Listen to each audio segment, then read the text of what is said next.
नमस्कार।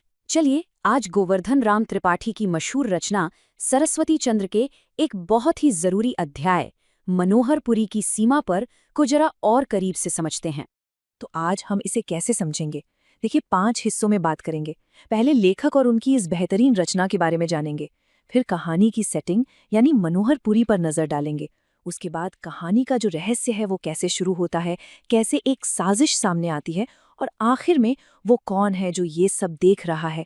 इन सब पर एक एक करके बात करेंगे। तो चलिए सबसे पहले बात करते हैं लेखक और उनकी इस महान रचना की। किसी भी कहानी को समझने के लिए उसके लिखने वाले को समझना बहुत जरूरी होता है ना? तो देखिए, गोवर्धन राम त्रिपाठी जी कोई आम लेखक नहीं थे। वो 1855 में नडियाद में पैदा हुए थे। और मजे की बात यह है कि वो मुंबई यूनिवर्सिटी के शुरुआती ग्रेजुएट्स में से एक थे। साथ ही मुंबई में एक बहुत ही सफल वकील भी थे। अब सोचिए, एक वकील जो इतनी गहरी साहित्यिक रचना कर रहा है, उनकी पढ़ाई और उनका पेशा दोनों का असर उनके लिखने में साफ दिखता है। एक गहराई आती है उससे। और उनकी सबसे बड़ी रचना सरस्वती चंद्र, ये सिर्फ एक किताब नहीं है, ये गुजराती साहित्य का एक मील का पत्थर है। इसे 4 वॉल्यूम में पब्लिश किया गया था और ये लगभग सभी भारतीय भाषाओं में ट्रांसलेट हुई है। सोचिए कितनी अहमियत होगी इसकी। और जो चैप्टर हम आज पढ़ रहे हैं वो इसके दूसरे वॉल्यूम से। ठीक है, तो लेखक के बारे में तो हमने जान लिया। अब आते हैं कहानी की दुनिया में, यानी मनोहरपुरी। और मैं बता दूं, ये जगह सिर्फ एक बैकग्राउंड नहीं है, ये खुद में एक कैरेक्टर है।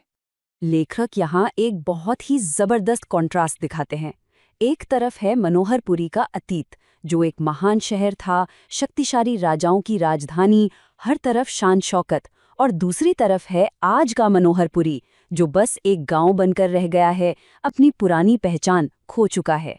और इसकी लोकेशन भी देखिए कितनी इंटरेस्टिंग है। एक तरफ पश्चिम में समंदर है, उत्तर में सुंदरगिरी के पहाड़, पूर्व में आम और बरगद के जंगल हैं, तो दक्षिण में ताड़ के।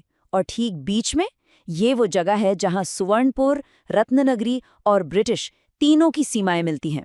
तो एक तरह से ये जगह कुदरत और सियासत दोनों का एक जंक्शन पॉइंट है। यहीं पर सारा ड्रामा होना है। और लेखक की ये लाइन, सर्व कृत्रिम वैभव नष्ट होने पर भी ईश्वर प्रदत्त सुंदरता इस गांव को छोड़कर नहीं गई थी, ये लाइन सब कुछ कह देती है। मतलब इंसानों की बनाई हुई बड़ी बड़ी इमारतें, शान शौकत, सब खत्म हो गया, लेकिन जो कुदरत की खूबसूरती है वो आज भी वैसी ही है। ये इस जगह की आत्मा है। तो अब जब सीन पूरी तरह से सेट हो चुका है, लेखक कहानी का सबसे बड़ा सस्पेंस हमारे सामने रखते हैं। कहानी शुरू होती है एक सवाल से, सरस्वती चंद्र कहाँ हैं? जिस बैलगाड़ी में वो सफर कर रहे थे वो तो पहुंच गई, लेकिन सरस्वती चंद्र वो कहीं नहीं है, वो गायब हैं।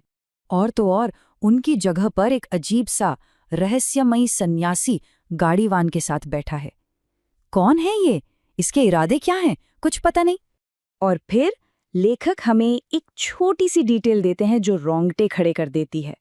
उस सन्यासी के डंडे के बारे में लिखा है कि उसकी ताकती नोक रक्त रंजित थी, मतलब उसकी नोक पर खून लगा था। बस ये एक लाइन ही इशारा कर देती है कि जरूर कुछ बहुत बुरा हुआ है।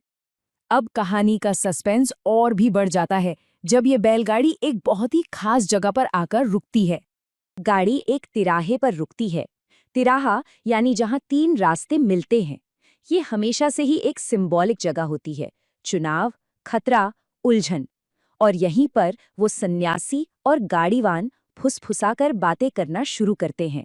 यहीं पर राज खुलने वाला है। गाड़ीवान की घबराहट साफ दिखती। फ्रेंड्स, इस वीडियो को पूरा देखने के लिए आज ही फ्लेक्सी टीचर ऐप सब्सक्राइब करें, जहां आपको मिलेंगे animated videos, digital books, text book solutions, notes, DPP और क्विज।